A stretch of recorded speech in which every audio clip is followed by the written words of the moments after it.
So yeah, hello everyone. This is Tarun Tiwari, and with this new chapter. This is the new chapter, very new chapter for your in. I mean for your 11th standard. ठीक है, ये जो chapter है हमारा, ये ऐसा chapter है जहाँ की जो कि पढ़ने पढ़े बिना आपका सेल खत्म नहीं होता है ना। तो ये है आपका cell cycle, mitosis and meiosis, right.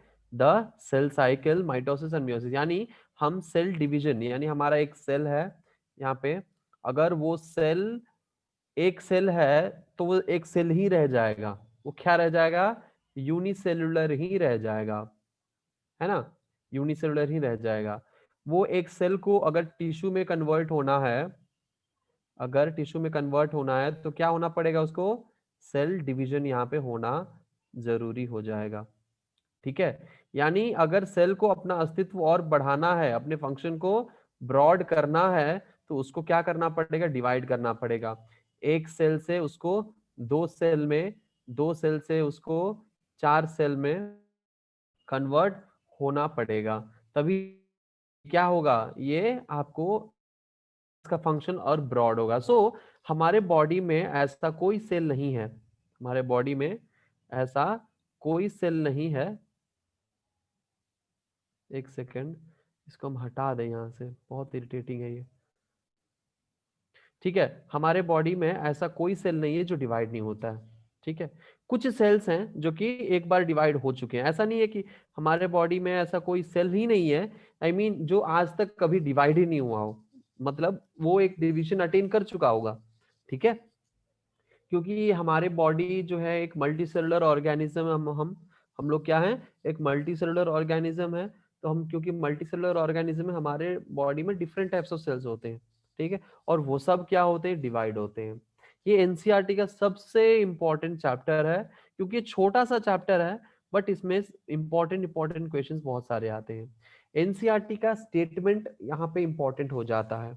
ठीक है, हम यहाँ पे कुछ इस चैप्टर का ओवरव्यू देकर आपको पढ़ा के निकल जाएंगे, और एनसीईआरटी का स्टेटमेंट आप लोगों को पढ़ना है, और हम आपको एनसीईआरटी में कौन कौन सा लाइन में क्वेश्चन आ चुके हैं स्टेटमेंट्स में, वो भी हम बता देंगे।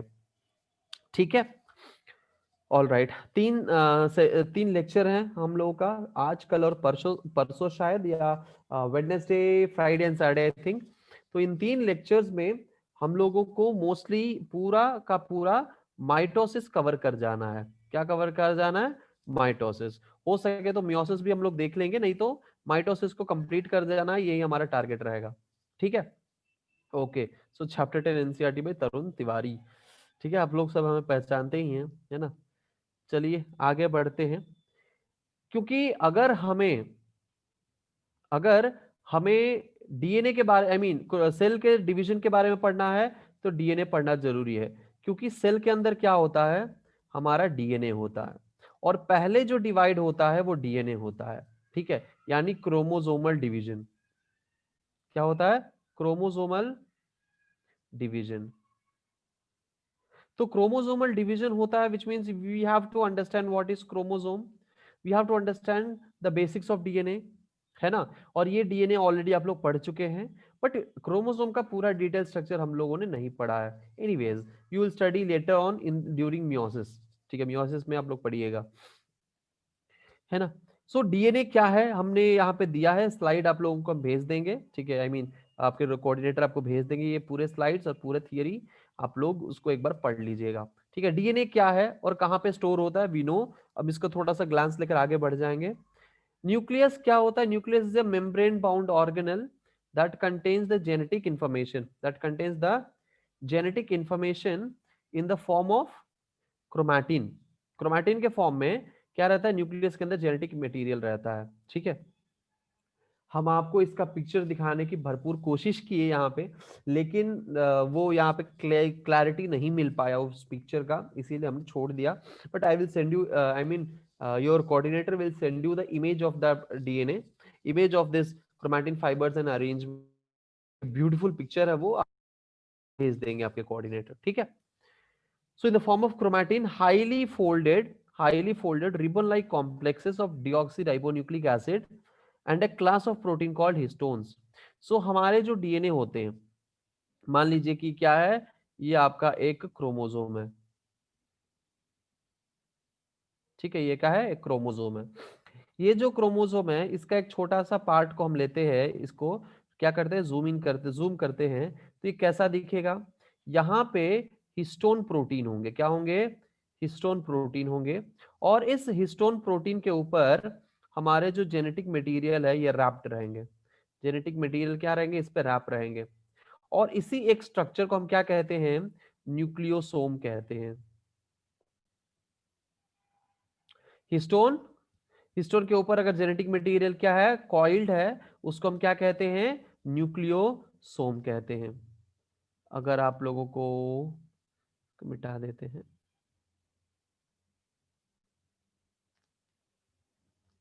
क्या कहते हैं इसको, न्यूक्लियोसोम।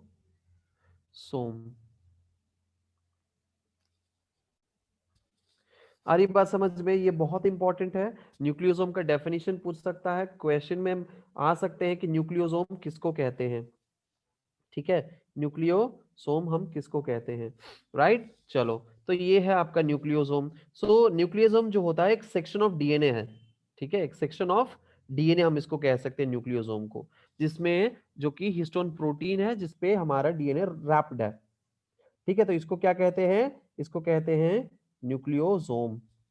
अब अगर हम बात करें आगे, तो इसको अगर हम डिटेल में देखें, तो एक हिस्टोन प्रोटीन है, येलो कलर का बना देते हैं, क्या है, एक हिस्टोन प्रोटीन है,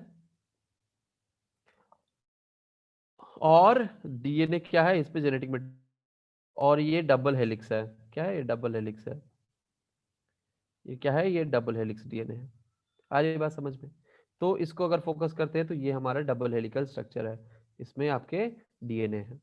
तो ऐसा ही कुछ पिक्चर है, वो बहुत ही ब्यूटीफुल पिक्चर है, हम आपको भेज देंगे, that you will get it, ठीक है। When a cell divides, chromatin fibers are very highly folded and become visible in the light microscope. ठीक है, जब सेल डिवाइड होता है, डिवाइड यानी डिवीजन होने वाला होता है या वो डिवीजन के लिए तैयार हो जाता है, तो उसके पहले न्यूक्लियस डिवाइड होता है। क्या डिवाइड होता है, न्यूक्लियस डिवाइड होता है। तो जब न्यूक्लियस डिवाइड होता है ना, तो न्यूक्लियस के डिवीजन के वक्त आपको जो क्रोमोसोम्स वहां पे कंडेंस बन जाते हैं हाईली फोल्डेड, उसको हम क्या कर सकते हैं, माइक्रोस्कोप से इजीली हम देख सकते हैं इस क्रोमोसोम को, ठीक है। During interface between divisions chromatin is more extended, a form used for expression genetic information. हमारा जो इंटरफेस है, इंटरफेस इज अ पीरियड, ठीक है, जैसे मान लीजिए कि सेल डिवीजन हो रहा है, ठीक है, सेल क्या है, सेल डिवीजन की अगर हम बात करें तो सेल डिवीजन बेसिकली दो फेज में होता है, ठीक है, सेल साइकिल की बात करें तो सेल डिवीजन नहीं, सेल साइकिल, ठीक है, और यही सेल डिवाइड होगा। एक होता है आपका माइटोसिस और दूसरा होता है आपका इंटरफेस। क्या होता है, इंटरफेस। दो फेज है यहाँ पे, क्या है, एक है आपके माइटोसिस और दूसरा आपका इंटरफेस है।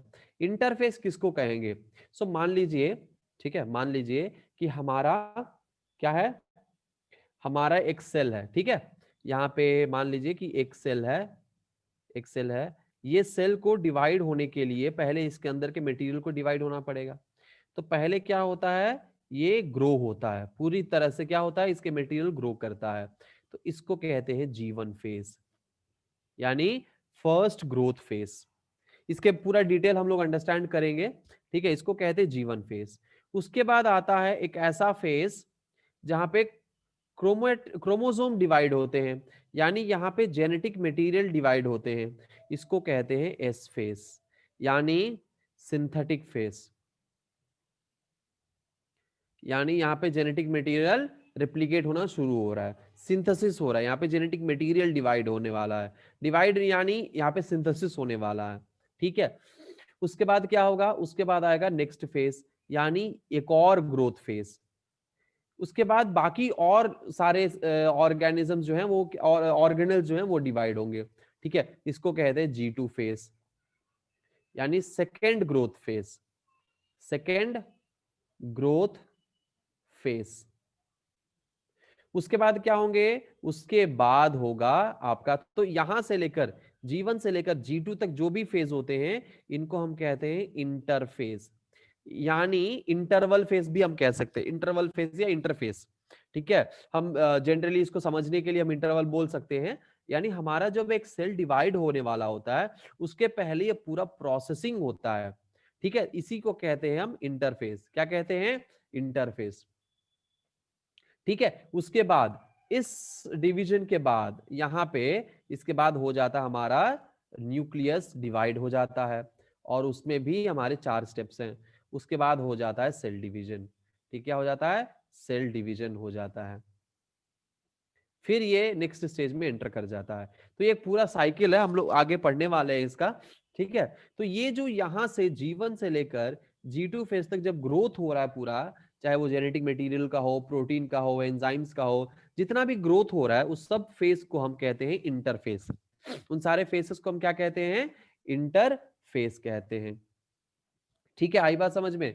So during interface between division, यानी डिवीजन से पहले, और extended for expression genetic information. So chromatin क्या होता है? एक्सटेंडेड क्रोमैटिन क्या है वो हम आप लोग जब जेनेटिक्स पढ़िएगा तो वहां पे समझ जाएगा, ठीक है, समझ आएगा कि एक्सटेंडेड क्रोमैटिन किसको कहते हैं, ठीक है। हमारे जो क्रोमैटिन फाइबर्स होते हैं, ठीक है, वो कैसे कंडेंस होते हैं, कंडेंसेशन कैसे होता है, रेप्लिकेशन कैसे होता है, रेप्लिकेशन होने के बाद कंडेंसेशन होता है ना। तो ये सब चीजें डिटेल्स आप लोग जेनेटिक्स के चैप्टर में पढ़िएगा, right. DNA of chromatin, chromatin हमारा जो क्रोमैटिन होता है उसका DNA is wrapped around a complex of histones making what can appear in the electron microscope as beads on strings, ठीक है। ये क्या है? ये एक बीड है, और इसके ऊपर जो हमारा जेनेटिक मटेरियल है वो क्या है? एक स्ट्रिंग है, ठीक है। क्या है? एक स्ट्रिंग है। जेनेटिक मटेरियल इसके ऊपर क्या है? स्ट्रिंग है। सो मान लीजिए ये ऐसा दिखा, उसके बाद बगल में एक और हिस्टोन प्रोटीन है, एक और हिस्टोन प्रोटीन है, एक और हिस्टोन प्रोटीन है, एक और हिस्टोन प्रोटीन है, और इसके ऊपर क्या है? हमारा जेनेटिक मटेरियल रैप्ड है, जेनेटिक मटेरियल रैप है, जेनेटिक मटेरियल रैप है, जेनेटिक मटेरियल रैप्ड है, ठीक है। तो ऐसा कैसा लग रहा है? अब माइक्रोस्कोप से देखेंगे तो beads on a string, beads on a string. और न्यूक्लियोसोम, इसको हम क्या कहेंगे? न्यूक्लियोसोम कहेंगे। आ रही बात समझ में? न्यूक्लियोसोम किसको कहेंगे? सो हिस्टोन प्रोटीन, उसके ऊपर अगर हमारा डीएनए कॉइल्ड है, ठीक है, रैप्ड है, उसको हम कहेंगे न्यूक्लियोसोम।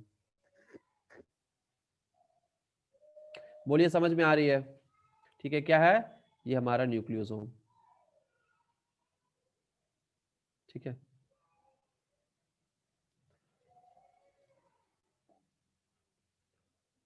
राइट, आगे बढ़ते हैं, है ना। चेंजेस इन फोल्डिंग बिटवीन, हाँ हाँ, ये न्यू चैप्टर है, new chapter, chapter number 10। Biomolecules खत्म हो चुका है भाई। ये चैप्टर नंबर 10 है, सेल डिवीजन, ठीक है। नया चैप्टर है, सेल डिवीजन चैप्टर है, ठीक है।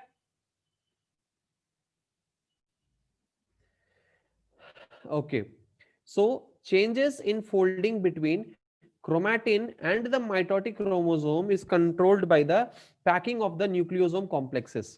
Changes in folding between chromatin and the mitotic chromosome is controlled by the packaging in the nucleosome complexes. हमारे जो न्यूक्लियोसोम कॉम्प्लेक्स है, यानी हमारे जो न्यूक्लियोसोम है, न्यूक्लियोसोम मिलते हैं और ये माइटोटिक सेल डिवीजन होता है, तो वहीं पे ये कंट्रोल, यानी इस पॉइंट को हमें समझने के लिए क्या करना पड़ेगा? हमें माइटोसिस पढ़ना पड़ेगा, ठीक है। We will study that mitosis. Mitosis में क्रोमोसोम जो है वो सेपरेट होते हैं। सो हमारे जो क्रोमैटिन है, ठीक है, mitosis, so changes in folding between chromatin and the mitotic chromosome is controlled by packing of the nucleosome complexes. किस तरह से वो रैपिंग हो रहा है? हमारे क्रोमैटिन, देखिए हम एनसीईआरटी का जो स्टेटमेंट्स है वो इसमें नहीं है, बस अंडरस्टैंडिंग के लिए हम यहाँ पर डाले हुए हैं। तो ये से सारी जो इंफॉर्मेशन है, डिटेल्स है, ये आप लोग जेनेटिक्स में और रिपीटेडली पढ़िएगा, ठीक है। बट यहाँ पे बेसिक्स ओवरव्यू हम आपको दे रहे हैं। जब माइटोसिस होता है, ठीक है, हमारे माइटोसिस जब होते हैं, माइटोसिस में एक ही आई होता है। माइटोसिस जब होते हैं, माइटोसिस के कंडीशन में हमारे जो क्रोमैटिन है, ठीक है, क्या है, क्रोमैटिन है और क्रोमोसोम है, फॉर्मेशन ऑफ क्रोमोसोम। ये सब चीजें आप लोग ये सब क्या होता है, ये कंट्रोल्ड होता है, कंट्रोल्ड होता है। और ये कैसे बनेगा, क्रोमैटिन कैसे बनेगा, क्रोमोसोम किस तरह से स्ट्रक्चर्ड बनेगा, ये सब डिपेंड करता है हमारे न्यूक्लियोसोम कॉम्प्लेक्स पे। ठीक है, न्यूक्लियोसोम कॉम्प्लेक्स कैसे वहां पे पैकिंग हो रहा है, कौन कौन से हमारे जेनेटिक मटेरियल रैपिंग अप हो रहे हैं। ठीक है, ये सब डिपेंड करता है कि किस तरह से हमारा न्यूक्लियोसोम अटैच हो रहा है, कॉम्प्लेक्स फॉर्म हो रहा है। ठीक है, right. DNA or deoxyribonucleic acid is a large molecule structured from chains of repeating units of sugar, deoxyribose and phosphate linked to four different bases abbreviated ATGC। यानी ये कह रहा है कि डीएनए क्या होता है, डीऑक्सीराइबो है, और ये लाता है जो कि हमारे शुगर, फॉस्फेट ये सबसे बने रहते हैं। ठीक है, और नाइट्रोजनस बेस से बने रहते हैं। यानी इसमें क्या होते हैं, शुगर होते हैं प्लस फॉस्फेट होते हैं प्लस हमारे नाइट्रोजिनस नाइट्रोजिनस बेस होते हैं। ठीक है, यानी शुगर कौन से होंगे, डीऑक्सीराइबोस होंगे प्लस इनऑर्गेनिक फॉस्फेट होंगे प्लस नाइट्रोजनस बेस, चाहे आर्डिनाइन हो, गुआनाइन हो, साइटोसाइन हो या थायामाइन भी हो सकता है, तो वह डीएनए बनाता है। ठीक है, बाकी बाद में हम लोग इसका स्ट्रक्चर भी देख लेंगे, यानी आप लोगों ने देख ही लिया है ना। चलो सेल साइकिल शुरू करते हैं। यहाँ पे सेल साइकिल, असली में जो हमारा सेल साइकिल है यही है। क्या है cell cycle, the cell cycle, बड़ा सा द यहाँ पे लिखा है। Actively dividing eukaryote cell pass through a series of stages known collectively as a cell cycle। ठीक है, ऐसे यूकैरियोटिक सेल, यूकैरियोटिक सेल का मतलब समझ रहे हैं ना आप लोग, यूकैरियोटिक सेल का मतलब होता है प्लांट एंड एनिमल सेल। ठीक है, यहाँ पे क्या कर रहा है, प्लांट एंड एनिमल की बात कर रहा है। ठीक है, वैसे सेल डिवीजन हमारे किस में होते हैं, प्रोकैरियोटिक सेल में होते हैं कि नहीं होते हैं। Prokaryotic cell, multi cellular organisms में रैपिडली सेल डिविजन होते हैं। हम यहाँ पे बात कर रहे हैं यूकैरियोटिक सेल का, बट सिमिलरली सेल डिवीजन का कॉमन प्रोसीजर है। ठीक है, actively dividing eukaryotic cell pass through a series of stages known collectively as cell cycle। यहाँ पे देख लो कई सारे स्टेज हैं, G1 stage, G2 stage, GS stage, G2 stage, mitosis, cytokinesis, ये सारे अलग अलग फेसेस हैं, इसी को सेल साइकिल कहते हैं। यही क्या है, सेल साइकिल है। ठीक है, ये क्या है, सेल साइकिल है। टू गैप फेसेस, जीवन का मतलब होता है ग्रोथ, यानी गैप फेसेस। ठीक है, जीवन, ग्रोथ या फिर गैप फेस। एंड एस यानी synthesis face in which the genetic material is duplicated, and an M phase in which mitosis partitions the genetic material and the cell divides। Simple सी चीज है, यानी एक होता है जीवन, एक होता है G2। यहाँ पे रावण जीवन वाली स्टोरी नहीं है, एक होता है हमारा जीवन और दूसरा होता है हमारा G2। ठीक है, ये जो जीवन और G2 का कॉन्सेप्ट है ना, ये क्या बता रहा है कि हमारा जीवन, हमारा जीवन जो है इसको क्या कहा गया है, गैप फेस। तो दो गैप फेस हैं, और ये गैप यानी जी यानी गैप, क्यों गैप दिया गया है यहाँ पे, जरूरी है अंडरस्टैंड करना कि यहाँ पे गैप फेस क्यों है ना, गैप क्यों है। तो बहुत ही सिंपल है, क्योंकि गैप क्यों है, क्योंकि यहां पे गैप फेस में क्या हो रहा है, डबलिंग हो रहा है मटेरियल्स का। क्या हो रहा है, मटेरियल्स डबल हो रहा है। अब देखो, ये है आपका जीवन फेस। जीवन फेस से एस फेस में जाने से पहले हमारे जितने भी एंजाइम्स हैं, जितने भी प्रोटीन्स हैं,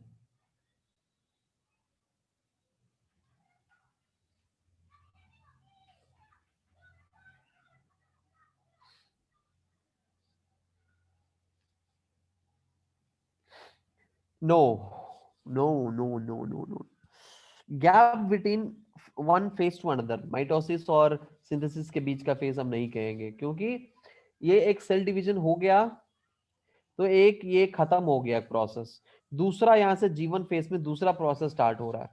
तो हम ये नहीं बोल सकते कि माइटोसिस और एस फेज के बीच का गैप फेज होता है, ठीक है। बट एनीवे लगभग आपका सही था, बट क्योंकि एक माइटोसिस खत्म हो गया, साइटोकाइनेसिस हो गया, तो एक सेल साइकिल खत्म हो चुका है, दूसरा स्टार्ट होता है जीवन से, ठीक है। तो that is what it is gap phase, यानी गैप है एक cell cycle, G one is the gap where one cell cycle के बाद दूसरा सेल साइकिल स्टार्ट होने के और डीएनए रेप्लिकेशन होने के बीच का पीरियड हम कह सकते हैं। यानी एक सेल साइकिल खत्म हो गया, यहां से स्टार्ट हुआ, ठीक है, यहां से स्टार्ट हुआ, यहां तक गया, फिर ये गया, फिर ये एक सेल साइकिल खत्म हो गया, फिर दूसरा स्टार्ट हुआ, एक साइकिल यहां आ गया, यहां से स्टार्ट हुआ एक साइकिल, हमारा एस फेस, ठीक है। तो ये जो सेकेंड साइकिल है ना, यानी ये जीवन है, ठीक है, क्या है, जीवन है। उसके बाद यहाँ पे आया एस फेस, यानी जीवन एस फेस क्या है, एक साइकिल यहाँ पे खत्म हुआ और दूसरा स्टार्ट हुआ और एस फेस आया, यानी ये ग्रोथ फेस है बेसिकली। हम ये सब क्यों हम आइडिया लगा रहे हैं, ये सब आइडिया लगाने का कोई फायदा नहीं है, और सिंपली अंडरस्टैंड करना है कि क्या है, ग्रोथ है, ठीक है, ग्रोथ फेज है।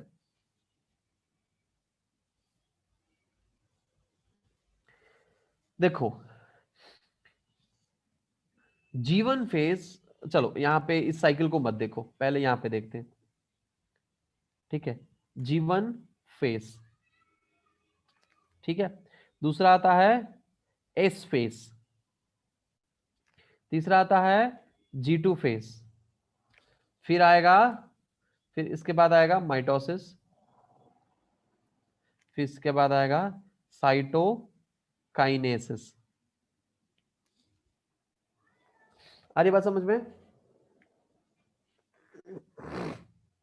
क्लियरली?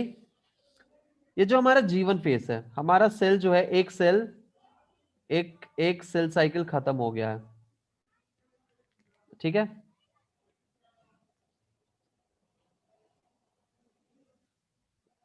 ये सानिया हम कह सकते हैं, बिल्कुल एक सेल साइकिल खत्म हुआ है, सेल साइकिल खत्म होने के बाद हमारा ये दूसरा सेल है जिसको क्या करना है, डिवाइड होना है, ठीक है। ध्यान से सुनिएगा, ये क्या है, ये हमारा दूसरा सेल है जिसको क्या करना है, डिवाइड करना है। तो ये जब डिवाइड होना है इसको, तो ये एक सेल को क्या करना है, दो सेल में कन्वर्ट हमें करना है। तो सोचो कि यहाँ पे 23 पेयर ऑफ क्रोमोसोम है, यानी ये क्या है, ये 2n क्रोमोसोम है। अब जब डिवाइड होगा तो हो सकता है कि यहाँ पे 1n हो जाए, यहाँ पे 1n हो जाए, बिल्कुल हो सकता है, हो सकता है कि नहीं हो सकता है, बोलो यस और नो, बोलो यस और नो, हो सकता है कि नहीं हो सकता है, बिल्कुल हो सकता है ना।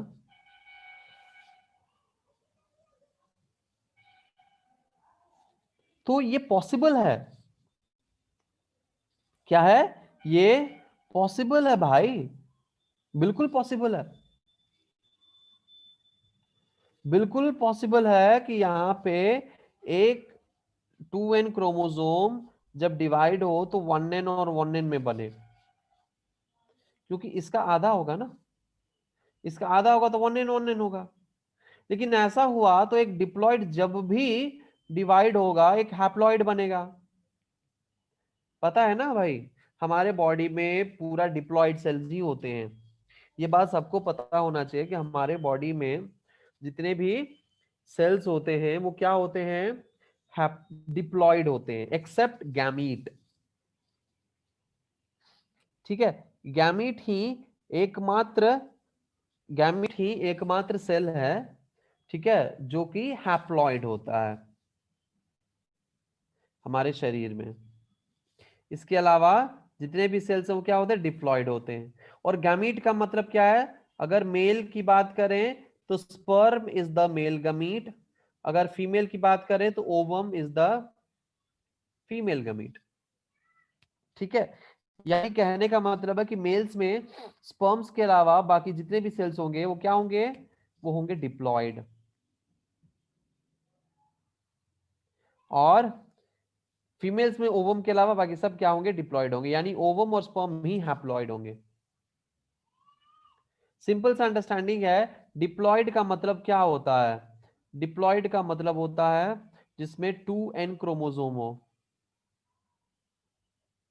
2n क्रोमोसोम का मतलब क्या है, दो दो क्रोमोसोम, यानी दो जो है वो पेयर, यानी एक पेयर क्रोमोसोम होना चाहिए, ठीक है। तो हमारे पास 23n नहीं होता है, 2n होता है, 23 पेयर ऑफ क्रोमोसोम होंगे, ठीक है, 23 पेयर ऑफ क्रोमोसोम, ठीक है। अगर 23 पेयर ऑफ क्रोमोसोम है वो डिप्लॉयड कहलाएगा, ठीक है। यानी कितने क्रोमोसोम होने चाहिए, 46। 23 पेयर का मतलब क्या होता है, 46 क्रोमोसोम। वहीं अगर हम बात करें हैप्लॉइड का, हैप्लॉइड में क्या होना चाहिए, सिर्फ 23 होना चाहिए क्रोमोसोम, नॉट पेयर। तो ये टोटल कितने होंगे, 23 क्रोमोसोम ही होंगे। आई बात समझ में, बात समझ में आ रही है। तो अगर हमारे शरीर में स्पर्म के अलावा हर जगह हैप्लॉइड नहीं डिप्लॉयड होते हैं, ठीक है, क्या होते हैं, हर जगह डिप्लॉयड होते हैं, इन द सेंस अब यहाँ पे अगर 23 पेयर है और इसको अगर डिवाइड करेंगे 1 in 1 in हो जाएगा, तो ये तो गड़बड़ हो जाएगा, हो जाएगा कि नहीं हो जाएगा, हो गया गड़बड़। गड़बड़ को सुधारने के लिए इस गड़बड़ को इस गड़बड़ को सुधारने के लिए क्या किया जाता है, इस गड़बड़ को सुधारने के लिए किया जाता है हमारा, इस गड़बड़ को सुधारने के लिए किया जाता है डबलिंग। क्या किया जाता है, डबलिंग किया जाता है, यानी क्रोमोसोम के नंबर्स को और सारे मटेरियल को डबल किया जाता है। सोचो, ध्यान से सोचना एक बात, ठीक है, एक बात ध्यान से आप सोचना, क्या सोचना है आपको, कि अगर मान लो कि ये 23, सॉरी एक सेकेंड, ये क्या है, एक 23 पेयर ऑफ क्रोमोसोम है, एक सेल है जिसमें 23 पेयर है। तो जब इसको डिवाइड करना है, ठीक है, जब इसको क्या करना है, डिवाइड करना है, तो पहले इसमें क्या होना चाहिए, 46 पेयर बनाना होगा, और जब ये क्रोमोसोम डिवाइड होगा तो साथ ही साथ ये सारा, क्योंकि सेल पूरा डिवाइड हो रहा है तो सेल ऑर्गेनेल्स भी डिवाइड होंगे। ऐसा हो सकता है क्या कि जब सेल डिवाइड होगा तो यहाँ पे पूरा सेल हो और यहाँ पे कुछ बचे नहीं, यहाँ पे कुछ है ही ना, ऐसा हो सकता है क्या, सेल ऐसा डिवाइड हो सकता है क्या, बताओ, क्या ऐसा हो सकता है कि एक तरफ पूरा पूरा सारा ऑर्गेनेल एक तरफ चला जाए, दूसरी तरफ कुछ ना जाए, ये ऐसा ऐसा हो सकता है, बिल्कुल हो सकता है, ऐसा हो सकता है और ऐसा होता भी है ओवम के साइड में। ओवम जब बन रहा होता है तो इसी तरह होता है, और ये हैप्लॉइड बनता है, डिप्लॉयड नहीं। बट नॉर्मली, नॉर्मल बाकी सेल्स में ऐसे नहीं होते हैं, ठीक है, ऐसे हो गए तो गड़बड़ हो जाएगा। ऐसा हो गया तो आधा शरीर हमारा काम करेगा, आधा नहीं करेगा, आधा में ऑर्गेनल्स होंगे, आधा नहीं होंगे, आधा डेवलप होगा, आधा डेवलप नहीं होगा, बहुत प्रॉब्लम हो जाएगी यार, बहुत ज्यादा प्रॉब्लम हो जाएगी, और इसीलिए ये संभव नहीं होना चाहिए। और इसीलिए क्या होगा, होना चाहिए दोनों तरफ इक्वल सेल ऑर्गेनल्स होना चाहिए, पहले क्या होना चाहिए, एंजाइम्स इक्वल होना चाहिए, प्रोटीन्स इक्वल होना चाहिए, ऑर्गेनल्स इक्वल होना चाहिए, क्या होना चाहिए, सेल ऑर्गेनल्स इक्वल होना चाहिए, जेनेटिक मटेरियल इक्वल होना चाहिए। तो ये सब कब होगा भाई, एक सेल डिवीजन खत्म हुआ तो तुरंत सारा डबल हो गया होगा ऑटोमेटिकली, नहीं, इसका प्रोसेस है। और यही जो प्रोसेस है क्या होता है, मान लो ये एक सेल में 23 पेयर ऑफ क्रोमोसोम है, इसको होना है डिवाइड, तो क्या करेगा, ये सेल टाइम लेगा कि ये क्या करे, अंदर के सारे मटेरियल को डिवाइड करे, और वही वो टाइम होता है G1 फेज और G2 फेज। यानी ये फेज पहले क्या होगा, यहाँ पे पूरा हमारे एंजाइम्स, प्रोटीन्स, ये सब क्या होंगे, ये सब डबल होंगे। क्यों? क्योंकि ये जो अगला स्टेज है ये है डीएनए का रेप्लिकेशन, एस फेज, यानी क्रोमोसोम सिंथेसिस होते हैं, है ना। यहाँ पे डुप्लीकेशन होता है, not synthesis, duplication, which means यहाँ पे डीएनए रेप्लिकेशन होता है। आ रही बात समझ में? क्योंकि यहाँ पे डीएनए रेप्लिकेशन होगा तो उससे रिलेटेड जो भी प्रोटीन्स होंगे, न्यूक्लियोटाइड्स होंगे, है ना, एंजाइम्स होंगे, बाकी सब चीजें, बाकी सब प्रोटीन्स, एंजाइम्स, साइटोप्लाज्म, ये सब डबलिंग होना जरूरी है। सेल ग्रो करेगा, सेल क्या करेगा, ग्रो करेगा। सो सेलुलर कंटेंट्स जीवन में क्या होगा, देखो यहाँ पे क्या लिखा है जीवन में, एक सेकेंड, यहाँ पे देखिए जीवन में क्या लिखा है, cellular content excluding the chromosome are duplicated. Cellular content क्या होते हैं, क्रोमोसोम के अलावा बाकी सारे क्या होंगे, डुप्लीकेट होंगे, लिखा है यहाँ पे, तो डुप्लीकेट होते हैं। उसके बाद ये एंटर करेंगे एस फेज में। कहा एंटर करेंगे, ये एंटर करेंगे हमारे जीवन फेज के बाद एस फेज में एंटर करेंगे। एस फेज में एंटर करते ही क्या होने लगेंगे, एस फेज में एंटर करते ही ये शुरू करेंगे अपना डीएनए रेप्लिकेशन। ठीक है, क्या करेंगे, डीएनए रेप्लिकेशन शुरू करेंगे। यस, साइटोप्लाज्मिक कंटेंट डुप्लीकेशन हम कह सकते हैं, बिल्कुल सही जवाब। देखो जीवन फेज में क्या होता है, सो यहाँ पे हमने एक अलग ही स्लाइड इसके लिए बनाया, फेसेस ऑफ सेल साइकिल। ठीक है, फेसेस ऑफ सेल साइकिल। इसमें देखो जीवन फेज, हमारा जो जीवन फेज है क्या है, metabolic changes prepare the cell for division. यानी जितने भी मेटाबॉलिज्म्स होंगे वो क्या होंगे, वो वहां पे उस सेल को उस लायक, डिवीजन के लायक बनाएंगे। At a certain point, the restriction point, the cell is committed to division and moves into S phase. ठीक है, यानी ये एक लेवल तक क्या करेंगे, ग्रो करेंगे, मेटाबॉलिक चेंजेस होंगे, मेटाबॉलिक ग्रोथ होगा एक पर्टिकुलर सर्टेन लेवल पर। उसके बाद क्या हो जाएंगे, ये सेल एस फेस में जंप कर जाएंगे। यानी एक पर्टिकुलर लेवल ऑफ मेटाबॉलिज्म उस सेल में होने के बाद अब क्रोमोसोम का डिवीजन, यानी हमारा डीएनए सिंथेसिस या रेप्लिकेट्स द जेनेटिक मटेरियल। ठीक है, डीएनए सिंथेसिस शुरू हो जाएगा, डीएनए का या फिर जेनेटिक मटेरियल का रेप्लिकेशन शुरू हो जाएगा। Each chromosome now consist of two sister chromatids. ठीक है, यहाँ पे क्या होगा, यहाँ पे इसके एंड में, यानी ये जो एस फेस है इसके एंड में हर क्रोमोसोम के पास क्या होंगे, टू सिस्टर क्रोमैटिड्स होंगे। क्या होंगे, टू सिस्टर क्रोमैटिड्स होंगे। समझ में आ रहा, यानी इस तरह का स्ट्रक्चर हमारे क्रोमोसोम बना लेंगे।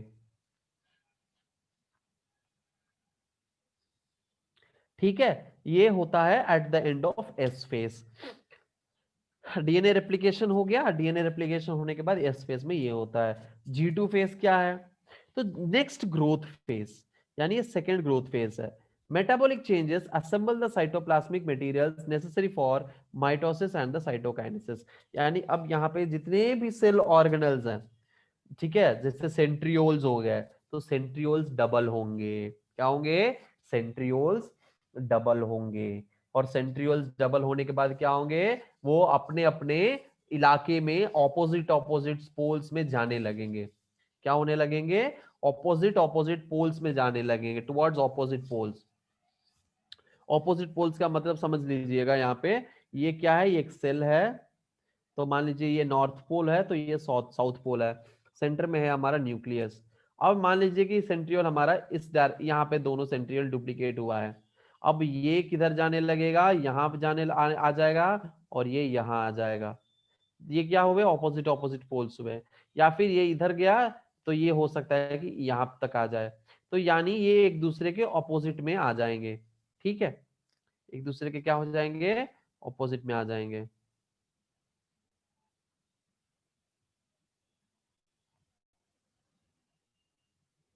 आ रही बात समझ में है? ये यहां तक मैं यहां माइग्रेट हो जाएंगे, ऑपोजिट ऑपोजिट पोल्स में चले जाएंगे। एम फेस में क्या होता है? एम फेस में क्या होता है? अच्छा, तो ये क्यों? क्योंकि इसके बाद जो स्टेप होगा वो होगा माइटोसिस, और माइटोसिस में क्या होंगे? हमारे न्यूक्लियर डिवीजन होंगे। माइटोसिस में क्या होंगे? न्यूक्लियर डिवीजन होंगे। आरी बात समझे? माइटोसिस में क्या होंगे? न्यूक्लियर डिवीजन होंगे। सो हम कह सकते हैं, इसके पहले जो हमने ये डायग्राम दिखाया आपको, ठीक है, ये डायग्राम में ये जो फेस है, ठीक है, ये जो हमारा फेस है, ये कौन सा फेस है? ये फेस है माइटोसिस। हम इसको कह सकते हैं ये कैरियोकाइनेस है। क्या कह सकते हैं? कह सकते कैरियोकाइनेसिस है। कैरियोकाइनेसिस। कैरियोकाइनेसिस क्यों कहेंगे? कैरियो का मतलब क्या है? काइनेसिस का मतलब क्या है? सेपरेशन। कैरियो मतलब क्या होता है? कैरियन, यानी न्यूक्लियस। यानी इस स्टेज में न्यूक्लियस क्या होगा? डिवाइड होगा। क्या होगा? न्यूक्लियस, न्यूक्लियस डिवाइड होगा। आ रही बात समझ में? न्यूक्लियस डिवाइड होगा। तो इसीलिए हम इस माइटोसिस स्टेज को कैरियोकाइनेसिस का स्टेज भी कह सकते हैं। ठीक है। Metabolic changes assemble the cytoplasmic materials necessary for mitosis and cytokinesis. So mitosis होगा, माइटोसिस के तुरंत बाद साइटोकाइनेसिस हो जाएंगे। सो जितने भी मटेरियल्स चाहिए होंगे माइटोसिस और साइटोकाइनेसिस के लिए, वो सारे मटेरियल्स अरेंज होंगे, अपने अपने जगह पे जाएंगे। ठीक है। और उसके बाद स्टार्ट होगा हमारा सबसे important phase, that is M phase, which means mitotic phase. M phase को हम क्या कहते हैं? माइटोटिक फेस कहते हैं। ठीक है। एम फेस यानी माइटोटिक फेस। अब ये चले जाएंगे एम फेस में। ठीक है, माइटोटिक फेस में चले जाएंगे।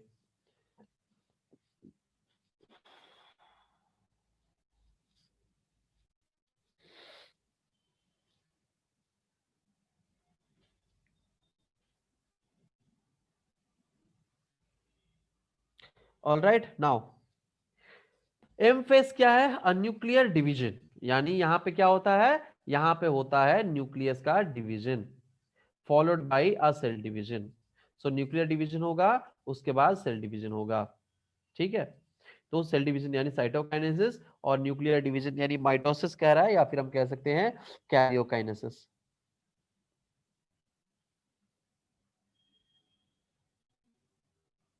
ठीक है।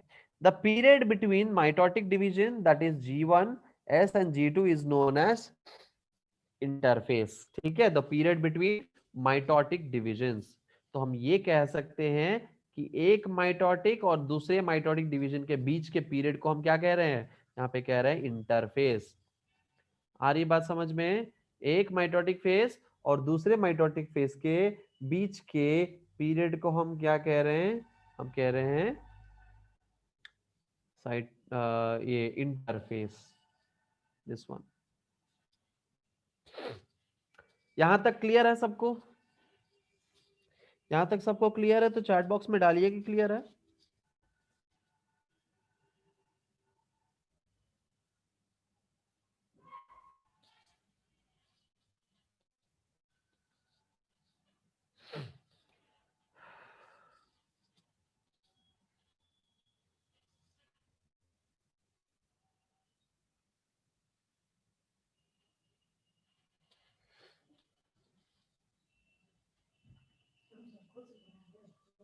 हम्म।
ऑल राइट, तो म्यूट नहीं हुए हैं, बस आपके स्टूडेंट्स के बारे में बात कर रहे थे, मतलब नहीं आए हैं ना, क्यों नहीं आए, what is the reason behind it. Okay, तो शुरू करते हैं, आगे बढ़ते हैं, ठीक है। हमारा नेक्स्ट स्लाइड प्लीज। माइटोसिस, क्या है माइटोसिस? ठीक है, अभी हमने ये देख लिया। नेक्स्ट है mitosis. What is mitosis? So mitosis is a form of eukaryotic cell division that produces two daughter cells within same genetic component as the parent cell. Very very very very important definition है ये, इसको आप लोग याद कर लीजिएगा, क्योंकि यही एक बेसिक डिफरेंस होता है आपके दोनों सेल डिवीजन का, माइटोसिस एंड मियोसिस का। ठीक है, माइटोसिस एंड मियोसिस जो सेल डिवीजन होता है, वो यही बेसिक डिफरेंस है। क्या डिफरेंस है? तो कि माइटोसिस देखिए क्या कह रहा है कि एक ऐसा सेल डिवीजन है जिसमें दो डॉटर सेल प्रोड्यूस होगा, लेकिन उनका जेनेटिक कंपोनेंट क्या होगा? सेम होगा। ठीक है, कैसे? पेरेंट सेल से, यानी जो एक सेल है, सेल नंबर ए, इसके जो प्रोजेनी होंगे ए ए ए ए, मान लीजिए ए है या फिर ए बी है, बच्चे हैं इसके, तो इसमें ए में जो जेनेटिक इंफॉर्मेशन होगा, कैपिटल ए कैपिटल ए में, वही जेनेटिक इंफॉर्मेशन सेम इनमें होगा। यानी ये ए सेम सेम सेम सेम होंगे। ठीक है, ये जिस तरह से प्रोड्यूस हो रहा है वही इसमें भी होगा, वही इसमें भी होगा। जितना प्रोड्यूस होना है सब में जेनेटिक कॉम्पोजिशन क्या होगा? सेम होगा। यानी कहने का मतलब ये है कि अगर ये 2n क्रोमोसोम है, ये भी 2n ही होगा, ये भी 2n ही होगा, ये 2n है तो ये भी क्या होगा? 2n ही होगा, ये भी 2n ही होगा। यानी जेनेटिक कॉम्पोजिशन में क्या नहीं है? चेंजेस नहीं होता है। लेकिन वहीं अगर हम मियोसिस की बात करेंगे, तो अगर ये 2n है, मियोसिस में दो तरह के होंगे, मियोसिस 1 एंड मियोसिस 2। ठीक है, मियोसिस 1 क्या होता है? अगर एक 2n क्रोमोसोम है, जब डिवाइड होगा तो दोनों में A1n क्रोमोसोम हो जाएंगे, यानी 2n से यहाँ पे जब डिवाइड होंगे क्या हो जाएंगे? 1n क्रोमोसोम, यानी रिड्यूस हो जाएंगे। ठीक है, लेकिन माइटोसिस में ऐसा हो रहा है? नहीं हो रहा है। 2n है अगर पेरेंट, तो डॉटर भी क्या है? 2n ही होगा। ठीक है, so that is the basic difference between mitosis and meiosis. That is the basic difference between mitosis and meiosis. Clear है? Chromosome replicated during the S phase are divided in such a way as to ensure that each daughter cell receives a copy of every chromosome.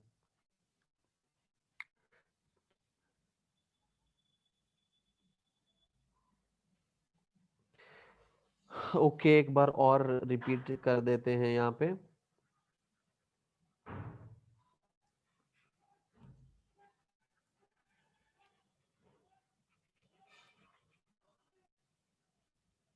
देखिए, आपको ये मान लीजिए कि हमारे पास क्या है, हमारे पास एक सेल है जिसमें 2n क्रोमोसोम है। ठीक है, तो जब ये डिवाइड होगा तो इसके जो डॉटर, उसमें भी क्या होगा? क्रोमोसोम होगा। जैसा बाप, सॉरी, जैसा पेरेंट वैसे डॉटर्स। ठीक है, जैसे पेरेंट वैसे डॉटर, सेम टू सेम, कोई चेंज नहीं होगा। ये होता है माइटोटिक डिवीजन, माइटोसिस। चाहे ये कितना भी हो, हम क्या करते हैं कि एक जो हमारा माइटोसिस होता है, माइटोसिस इसका एक फॉर्मूला होता है माइटोसिस का, जैसे मान लीजिए डिवाइड होने का, कि मान लीजिए कि एक साइकिल, एक बार डिवाइड हुआ तो 2 प्रोड्यूस हुआ। ठीक है, तो कितना बार डिवाइड होगा कि 1000 प्रोड्यूस होगा? इस तरह से क्वेश्चन आते हैं, कितना बार डिवाइड होगा, तो ये एक तरह से क्वेश्चन आते हैं। सो आप कह सकते हैं कि 2 टू द पावर n, ये एक फॉर्मूला है, 2 टू द पावर n, ये एक फॉर्मूला है, इस फॉर्मूला से हम लोग आंसर निकाल सकते हैं, ठीक है। या फिर हम क्या कह सकते हैं, टू n-1, हम ये भी फॉर्मूला यूज कर सकते हैं, ठीक है। n- यूज कर सकते हैं। तो दो फॉर्मूला होता है, जैसे अलग अलग इसमें थोड़ा सा वेरी करके पूछता है, यानी पूछे कि each daughter cell, individual cell जो होता है, इंडिविजुअल सेल का पूछता है, वो अलग होगा, ठीक है। आप लोग क्वेश्चन जब आएगा तो समझ में आ जाएगा, ठीक है। एन यानी नंबर, ठीक है, एन यानी नंबर ऑफ सेल, यहाँ पे सेल, ठीक है। मान लीजिए कि पूछा है कि 1000 सेल प्रोड्यूस होंगे तो कितना साइकिल लगेगा, ठीक है। तो 1000 - 1, ठीक है, ठीक, कितना होगा 1000 - 1, 999, आप कैलकुलेट करके देख सकते हैं। तो इस तरह से, तो यहाँ भी ये भी एक क्या है, हमारा सेल साइकिल का एक फॉर्मूला होता है। फॉर्मूला क्या है, वो कैसे हम अप्लाई करते हैं, क्वेश्चन आएगा तो समझ में आ जाएगा, ठीक है।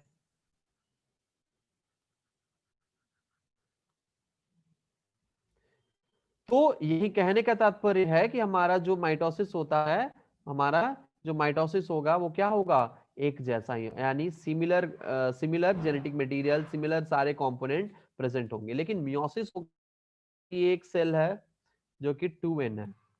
अब यहाँ पे हो रहा है मियोसिस, मियोसिस मान लो 1 हो रहा है। तो मियोसिस 1 में क्या होता है, ये जो 2n होंगे जब डिवाइड होंगे तो क्या बन जाएंगे, ये बन जाएंगे 1n, क्या बन जाएंगे, 1n बन जाएंगे। और वहीं अगर मियोसिस 2 होना है तो मियोसिस 2 में क्या होता है कि जो 1n क्रोमोसोम है, 1n क्रोमोसोम है, ये 1n ही रहेगा, यानी अब ये फर्दर डिवाइड नहीं होगा। बट मियोसिस 1 क्या है, मियोसिस 1 रिडक्शन डिवीजन कहते हैं इसको, क्या कहते हैं, रिडक्शन डिवीजन कहते हैं। यानी क्या हो जाएगा, इजीली ये रिड्यूस हो जाएगा, क्या हो जाएगा, रिड्यूस हो जाएगा, हाफ में कन्वर्ट हो जाएगा। 2n क्रोमोसोम जो है वो 1n क्रोमोसोम में डिवाइड हो जाएगा। और यही चीज होती है गैमीट्स में, गैमीट में यही मियोसिस 1 के वजह से ही हमारा डिप्लॉयड जर्म सेल, ठीक है, हैप्लॉयड गैमीट में कन्वर्ट होता है, सिर्फ और सिर्फ इस मियोसिस 1 के वजह से, ठीक है, मियोसिस 1 के वजह से। So this is the basic difference between meiosis and mitosis. तो माइटोसिस क्या है, सेम जेनेटिक कंपोनेंट होगा जैसा पेरेंट सेल था। Chromosomes replicated during the S phase are divided in such a way to ensure that each daughter cell receives a copy of every chromosomes. ठीक है, यहाँ पे क्या कह रहा है, यहाँ पे कह रहा है कि हमारे जो एस फेस में जिस तरह से डिवाइड हो, एस फेस में जो रहते हैं, ठीक है, एस फेस में जो क्रोमोसोम रेप्लिकेट होते हैं, अब वो जब डिवाइड होंगे तो दोनों में इक्वल इक्वल कॉपी आ जाएंगे, ठीक है, दोनों में क्या आ जाएंगे, इक्वल इक्वल कॉपी आ जाएंगे, सेम कॉपी। जैसे मान लीजिए कि मदर और फादर है, दोनों अटैच हो रहा है, तो दोनों में वो कैरेक्टरिस्टिक्स, मिक्सचर ऑफ कैरेक्टरिस्टिक्स यहाँ पे आएंगे। हम लोग एस फेस पढ़ेंगे अलग अलग, ठीक है, यानी आपका जो प्रोसेस है, ठीक है, वो हम लोग अलग अलग यहाँ पे पढ़ने वाले माइटोसिस में भी। तो यहाँ पे इस पॉइंट में क्या कह रहा है, इस पॉइंट पे कह रहा है chromosome replicated during the S phase are divided in such a way to ensure that each daughter cell receives a copy of every chromosome, क्योंकि हमारे क्या होते हैं यहाँ पे डिप्लॉयड है, ठीक है। तो डुप्लीकेट होंगे, डबल होंगे, तो जब डबल होंगे तो हमारे जो डॉटर सेल्स प्रोड्यूस होने होंगे, मान लीजिए कि ऐसा नहीं होता है, ये क्रोमोसोम क्या है, मान लीजिए ये एक क्रोमोसोम है, ये क्या है, ये क्रोमोसोम है, ये दूसरा क्रोमोसोम है। तो जब ये डबल हो, जब ये क्या होगा, डबल होगा, तो ये इस तरह से डबल होगा। और जब ये सेपरेट होगा तो ये इसी तरह से सेपरेट होगा, ये दोनों अलग जाएंगे, ना कि इस तरह से, ठीक है, क्योंकि ये क्या हो जाएंगे, हाफ यहाँ पे इंफॉर्मेशन है, हाफ यहाँ पे है, तो इस तरह से डिवाइड नहीं होंगे, नहीं मतलब, एक सेकेंड, एक सेकेंड, एक सेकेंड, एक सेकेंड, यहाँ पे थोड़ा सा चीजों को, ठीक है। सो यहाँ पे क्या कह रहा है, यहाँ पे देखिए ये क्रोमोसोम किस एंड से डिवाइड होंगे, ये सब चीजें माइटोसिस में समझ में आ जाएगा, क्रॉसिंग ओवर होता है, ठीक है, क्रॉसिंग ओवर होता है, क्रॉसिंग ओवर होने के बाद आपको समझ में आ जाएगा, पढ़िएगा तो माइटोसिस मेन जर्म। अभी के लिए बस इतना समझ लीजिए कि हमारे एस फेस में रेप्लिकेशन होते हैं, आपको सबको पता है एस फेस में क्या होते हैं, रेप्लिकेशन होते हैं। और जब ये रेप्लिकेट होंगे, क्योंकि इनको पता है कि नेक्स्ट ये डिवाइड होने वाले हैं, जो जेनेटिक मटेरियल, जो जेनेटिक इंफॉर्मेशन है, जेनेटिक इंफॉर्मेशन वो जब डिवाइड होंगे तो इक्वली दोनों डॉटर सेल में आपको वो पहुंचने चाहिए। ठीक है, तो हमारी कॉपी है, एक एक कॉपी जो है वो प्रोड्यूस होने चाहिए, एक एक कॉपी चाहिए। तो इस तरह से हमारा इस फेस में डिवीजन होगा। कैसे डिवीजन होगा, दैट यू विल नो। ठीक है, in actively dividing animal cells the whole process takes about 1 hour. 1 घंटे में ये सारा प्रोसेस जो है वो खत्म हो जाएगा। ये सारा प्रोसेस कितना देर में खत्म हो जाएगा, 1 घंटे में खत्म हो जाएगा। ठीक है, 1 घंटे में सारा प्रोसेस जो है वो आपका खत्म हो जाएगा। The replicated chromosome are attached to a mitotic apparatus. यहाँ पे क्या होता है, एक माइटोटिक, अच्छा एक सेकंड, एक सेकंड, आपको हम एनसीईआरटी दिखाते हैं यहाँ पे। ठीक है, एनसीईआरटी, और एनसीईआरटी में कुछ डायग्राम्स हैं, हमने उस स्लाइड में नहीं डाला है।